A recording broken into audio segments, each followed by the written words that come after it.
Gempa magnitudo 6,7 yang berpusat di perairan Kabupaten Malang, Jawa Timur pada Sabtu tanggal 10 April tahun 2021 siang sempat menyebabkan gangguan jaringan listrik. Sejumlah lokasi di wilayah Malang Selatan pun sempat mengalami pemadaman.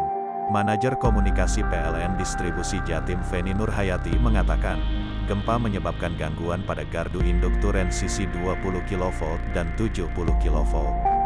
Saat terjadi pemadaman, beban padam yang tercatat sebesar 4,41 MW. Pemadaman terjadi setidaknya di 5 wilayah yakni Penyulang Bokor, Penyulang Pindad, Penyulang Tirtoyudo, dan Penyulang Ampel Gading.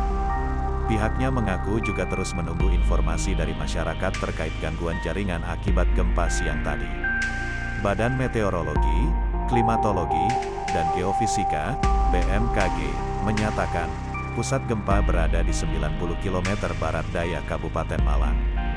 Pusat gempa yang berada di lepas pantai memiliki kedalaman 25 km. Menurut BMKG, gempa ini tidak berpotensi menimbulkan gelombang tsunami.